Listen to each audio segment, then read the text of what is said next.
Olá, eu sou Nelson Júnior, médico residente de clínica médica no Hospital Metropolitano de Alagoas, e hoje a gente traz aqui mais um tema de extrema relevância na prática clínica, que é o AVC, ou acidente vascular cerebral isquêmico. Segunda principal causa de morte e incapacidade no mundo, e no Brasil é responsável por 10% das mortes e 10% das hospitalizações também. Como definição, ele é uma deficiência neurológica atribuída a uma lesão focal de início súbito do sistema nervoso central por uma causa vascular, cujos sintomas persistem por pelo menos 24 horas, com exames de imagem sugestivos. Pode ser classificado como AVC isquêmico quando eu tenho um bloqueio de uma artéria cerebral, ou hemorrágico quando eu tenho uma ruptura de um vaso, sendo que os AVCs isquêmicos correspondem que são estudados nessa apresentação, corresponde a 80 a 85% dos casos, cuja etiologia pode ser devido a aterosclerose de grandes vasos ou de pequenos vasos, devido a problemas cardioembólicos, dissecção de aórtica e outras etiologias que a gente vai ver mais adiante. Atentando para o fato de que o ataque isquêmico transitório ele não é considerado um AVC, embora ele seja um déficit neurológico focal de início súbito, porém a duração é menor do que 24 horas e ele não possui imagem sugestiva de isquemia. A fisiopatologia do AVC passa pela oclusão vascular, que vai diminuir a irrigação naquele território cerebral, causando isquemia, com redução do funcionamento da bomba de sódio e potássio. Isso faz aumentar as substâncias citotóxicas e culmina com morte celular. Aqui uma representação de um vaso cerebral com fluxo interrompido devido a um coágulo. Essa região central de tecido irreversivelmente acometido é chamado de core isquêmico. Ela é envolta por uma área viável, que é a área de penumbra, com hipoperfusão tecidual e diminuição do metabolismo. Área essa que, o quanto antes for reperfundida, maior será a área salva. Esse conceito nos leva àquela máxima, que muitos já devem ter ouvido, de que tempo é cérebro, uma vez que cada minuto adicional de isquemia leva à morte aproximadamente 2 milhões de neurônios. Aqui eu tenho uma linha do tempo para o AVC, que nas primeiras 24 horas é chamado de fase hiperaguda, passa para uma fase aguda de 1 a 7 dias, do sétimo dia até 3 meses é considerada subaguda tardia de 3 meses a 6 meses, e acima de 6 meses do icto é considerado fase crônica. Com relação à classificação topográfica, é interessante a gente relembrar aqui o polígono de Willis, que é aquela região do cérebro onde a gente tem as artérias cerebrais anteriores e posteriores unidas pelas carótidas, formando um polígono de vasos que irrigam o cérebro. Quando eu tenho uma oclusão da artéria cerebral anterior, isso cursa com hemiparesia contralateral de predomínio crural, abulia, incontinência urinária. Lesões na artéria cerebral média, cursa com hemiparesia contralateral de predomínio de braço e rosto. Hemihipoestesia contralateral de predomínio também em rosto e nos membros superiores. Desvio do olhar ipsilateral. Hemianopsia homônima contralateral, que é aquela perda de metade do campo visual em ambos os olhos. É, lesão no lobo dominante da artéria cerebral média, causada por uma oclusão na artéria cerebral média, vai causar afasia, observando que 95% dos indivíduos, em 95% dos indivíduos, o lobo dominante é o esquerdo, ou seja, lesão do lobo esquerdo vai causar afasia na maioria dos indivíduos. E lesão no lobo não dominante causa heminegligência. Obstrução na artéria carótida interna leva a sinais e sintomas combinados que vimos, tanto para a artéria cerebral média como para a artéria cerebral anterior. E se eu tiver uma isquemia que atinja o ramo oftálmico da carótida, ocorre perda visual transitória. Já isquemia na artéria basilar, eu posso cursar com, o indivíduo pode cursar com síndrome do encarceramento, que é a perda de todas as habilidades motoras, exceto a motilidade ocular vertical. Uma situação extremamente grave, onde eu tenho tetraplegia com cometimento da motricidade ocular horizontal, da fala e da deglutição.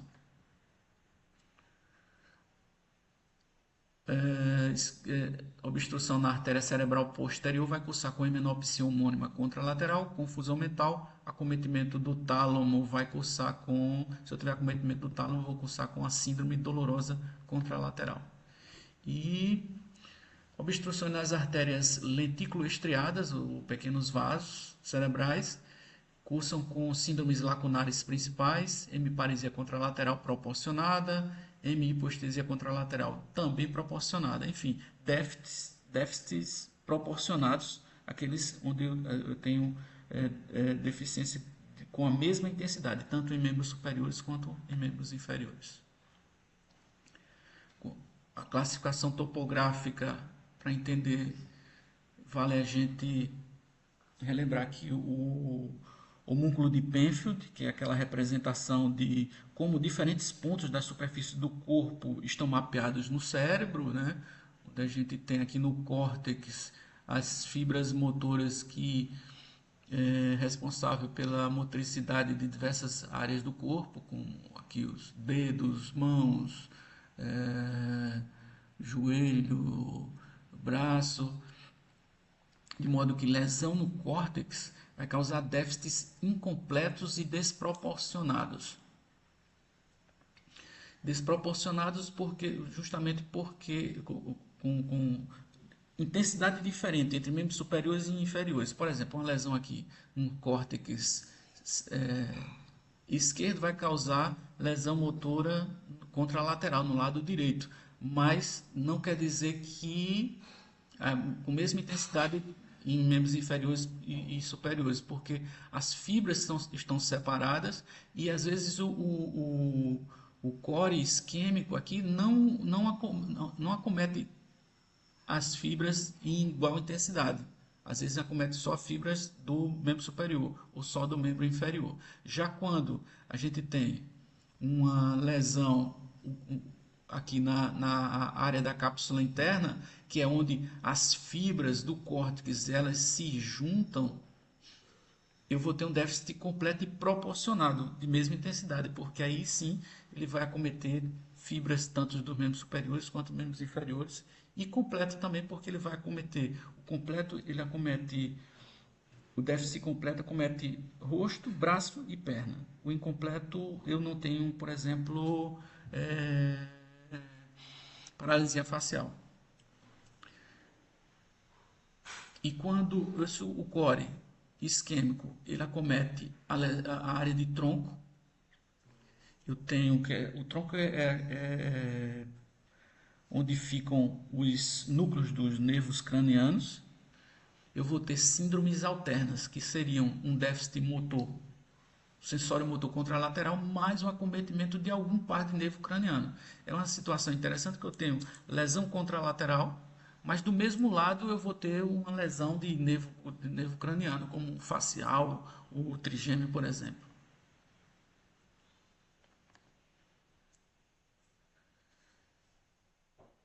Com relação à abordagem, a Sociedade Brasileira de Doenças Cerebrovasculares, ela traz na diretriz para o tratamento do AVC um estudo realizado em 4 cidades brasileiras com 814 indivíduos,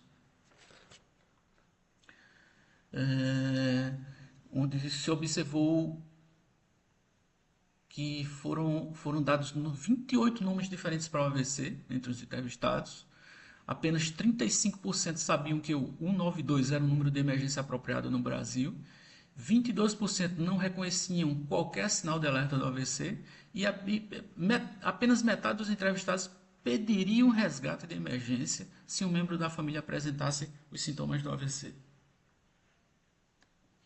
Esse estudo ele mostra que o conceito de AVC como uma emergência médica ainda não está bem estabelecido no Brasil, quer seja pela falta de conhecimento dos sinais de alerta do AVC, pela negação do estado da doença, quer seja pela esperança de resolução espontânea dos sintomas ou pelo desconhecimento do número de emergência apropriado, o que requer programas educacionais periódicos para aumentar a conscientização sobre o tema.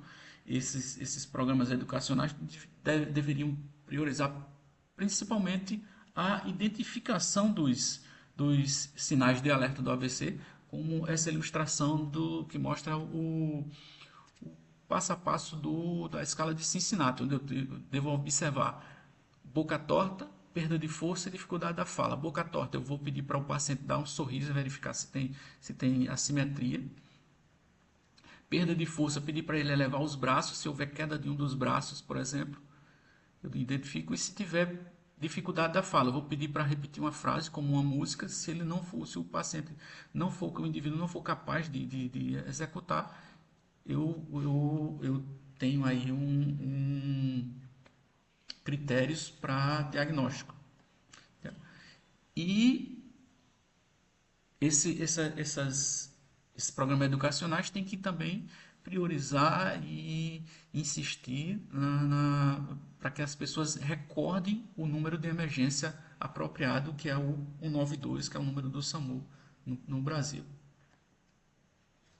Um outro ponto importante que tem que ser observado é a última hora em que a pessoa foi vista assintomática, ou ictus.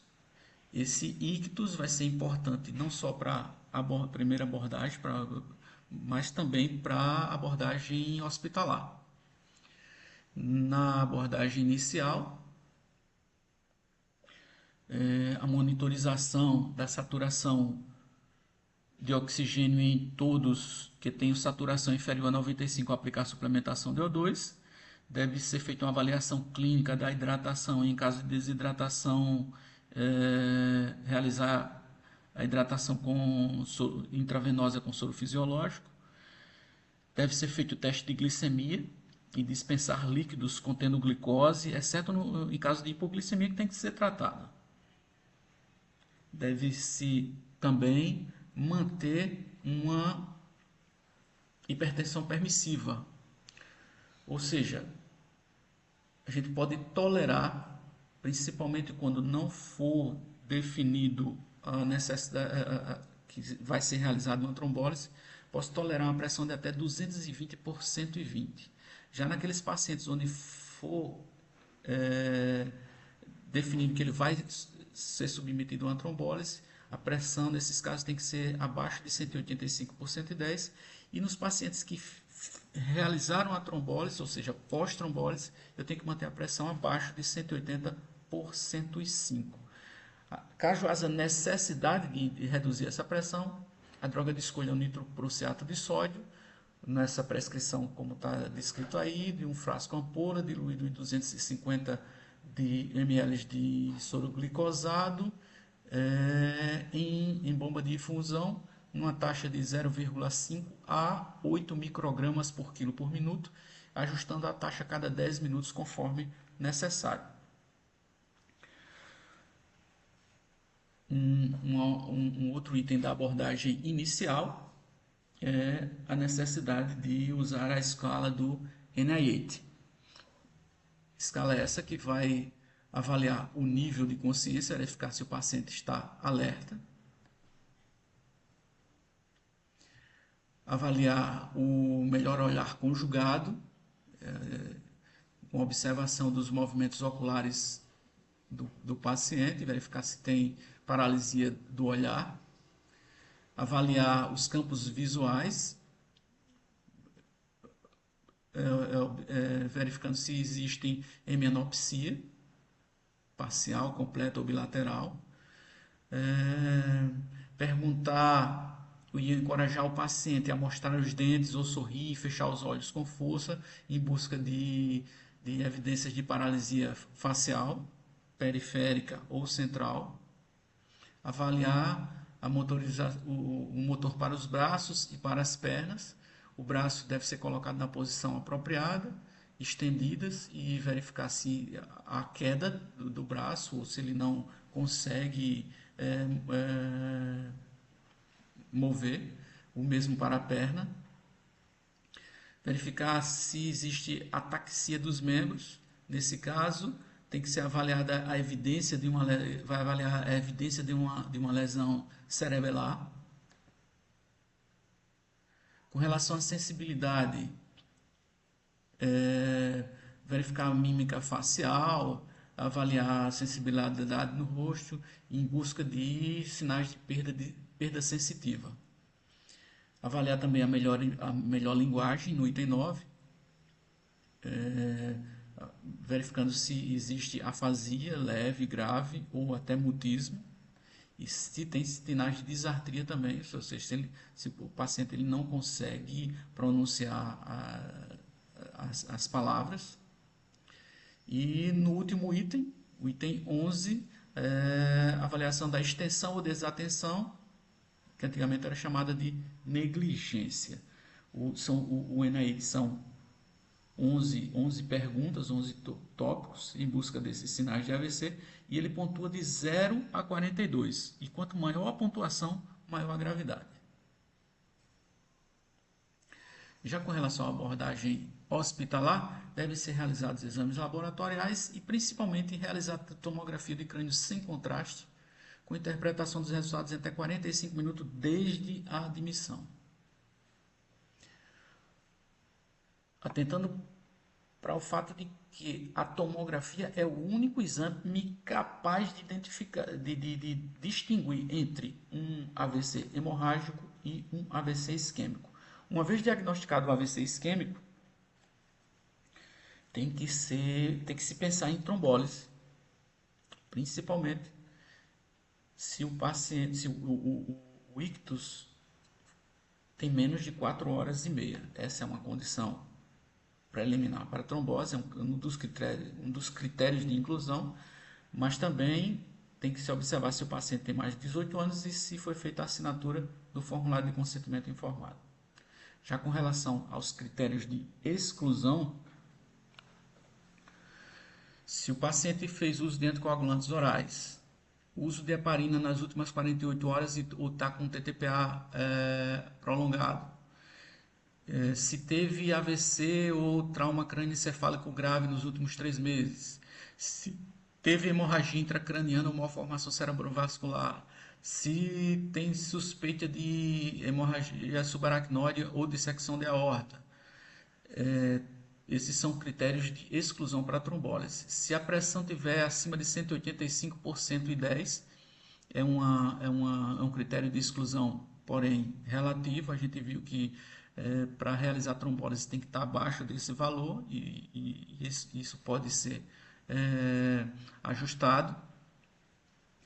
Se o paciente apresenta uma resolução rápida e completa de todos os sinais e sintomas, provavelmente não é um AVC, então não é candidato a trombólise também. E o mesmo para aqueles pacientes com déficit neurológico leve, sem deterioração funcional significativa. Pacientes que passaram por cirurgia de grande porte ou procedimento invasivo nas últimas 2 semanas, que tiveram sangramento geniturinário gastrointestinal nas últimas 3 semanas ou história de varizes esofágicas. Pacientes que foram submetidos a punção arterial em local incompressível nos últimos 7 dias, que estão com TAP acima de 15 segundos, o INR acima de 1,7 ou plaquetas abaixo de 100 mil, também não são candidatos à trombólise. Pacientes com hipoglicemia,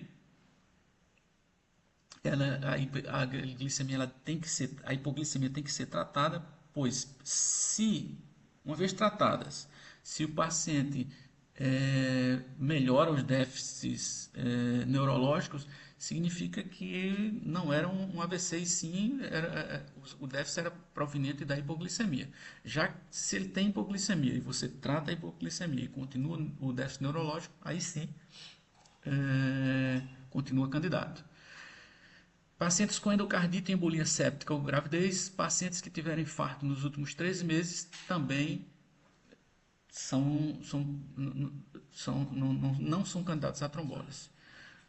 Com relação na tomografia a uma hipodensidade maior do que 1/3 do território da artéria cerebral média, eu devo pensar em AVC maligno. E nesse caso, o tratamento é craniectomia descompressiva, um procedimento profilático que deve ser executado nas primeiras 48 horas para evitar herniação.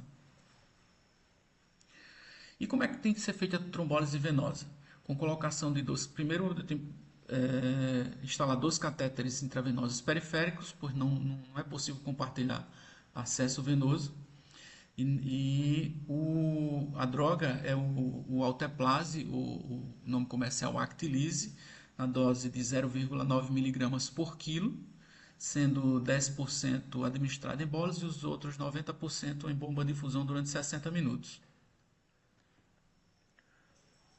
Aqui está a prescrição do Alteplase para um paciente de 70 quilos, onde eu vou administrar 0,9 mg por quilo, ou seja, 63 miligramas ou ml de Alteplase, sendo 10% desse volume em bolos, ou seja, 6,3 ml, e o restante, os outros 57,6 ml, em bomba de infusão durante uma hora. Tem que lembrar de monitorar o paciente por pelo menos 24 horas quanto à alteração na condição neurológica, observando sinais vitais e evidência de complicações hemorrágicas também, que é um dos principais problemas que podem decorrer do uso do Alteplase ou da trombólise venosa. Com relação à trombólise mecânica, em 2014, o ensaio holandês Mr. Clean, publicado pela New England, ele mostrou que a chance do paciente ficar independente foi muito maior quando recebia intervenção venosa e associada à intervenção mecânica. Em tese, todo paciente com oclusão de grandes vasos que recebe trombolíticos, ele deveria receber posteriormente a trombólise mecânica, é o que diz esse estudo. Né? Como seria essa trombólise mecânica? Ela pode ser uma angioplastia de emergência com colocação de stent, pode ser uma fragmentação mecânica do coágulo, uma remoção do coágulo com dispositivos atualizados, trombectomia por sucção ou com recuperação de stent.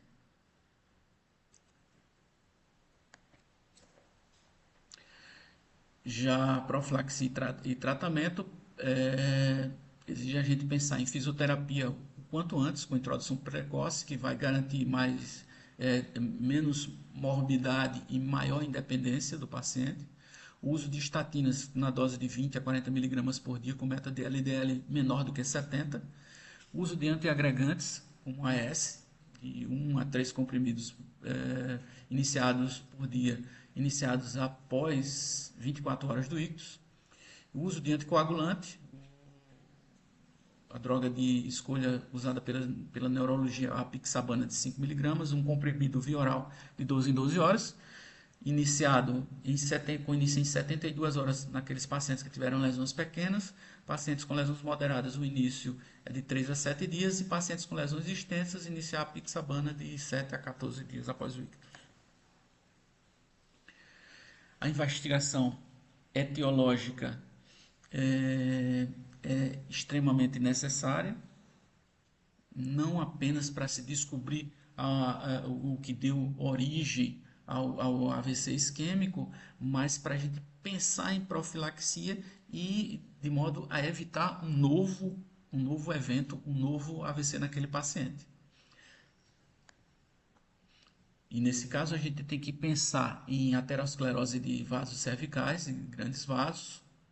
Aí, e nesse caso a gente faz o estudo dos vasos cervicais com anjo-TC, anjo-ressonância, Doppler de carótidas e vertebrais. E, uma vez confirmado, a gente vai fazer a profilaxia com antiagregante mais estatina ou angioplastia naqueles casos que tiver uma estenose de entre 70% e 99%. Note que pacientes com obstrução de 100% não são candidatos a angioplastia. A angioplastia a gente só faz se a estenose for até 99%. Quando a gente pensa em aterosclerose de pequenos vasos, eu também vou fazer o estudo dos vasos intracranianos, com anjo-TC, anjo-ressonância, a hemoglobina glicada vai ajudar, o lipidograma também, e a profilaxia com controle dos fatores de riscos e uso de antiagregantes, principalmente nos pacientes com hipertensão, dislipidemia e diabetes.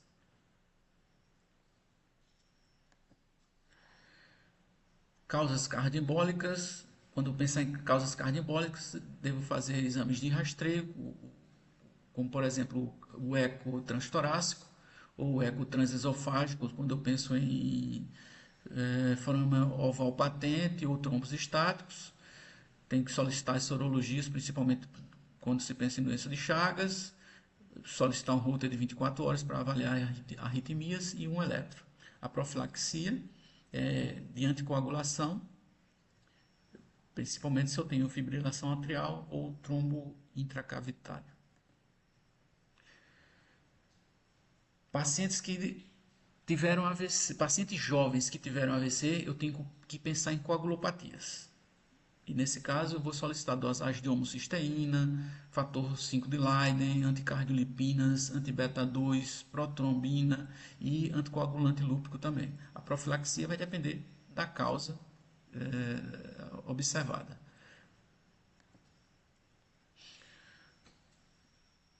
A dissecção de aorta também é uma etiologia que a gente tem que pensar, e nesse caso eu vou fazer aquele mesmo estudo dos vasos cervicais com anjo-TC, o anjo-ressonância e Doppler de carótidas e vertebrais. A profilaxia é com dupla antiagregação para garantir menor sangramento, taxa de sangramento. Aliás, taxa de sangramento é a pior consequência que tem no paciente, principalmente foi trombolizado, né?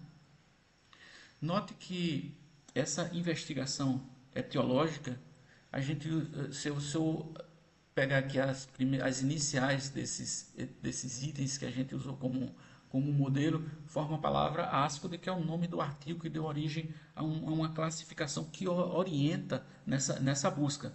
Mas outras classificações podem ser usadas, como a TOST, por exemplo.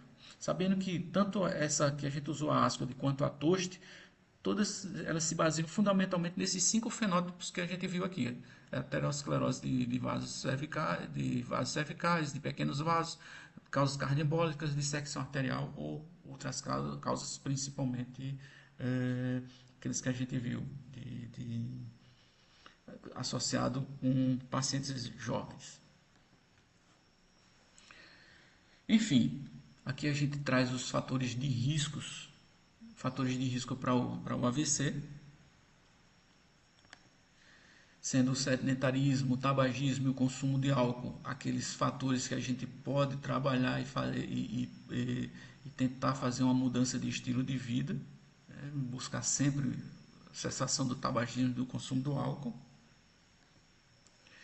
Os fatores modificáveis, como dislipidemia ou aterosclerose, hipertensão, diabetes, obesidade, valvulopatias, forma oval patente, cardiopatias, coagulopatias, doenças cardiovasculares prévias e as arritmias. E aqui os não modificáveis. Note que apenas 10% dos AVCs são atribuídos a fatores de risco não modificáveis, como idade, etnia, gênero e fatores genéticos.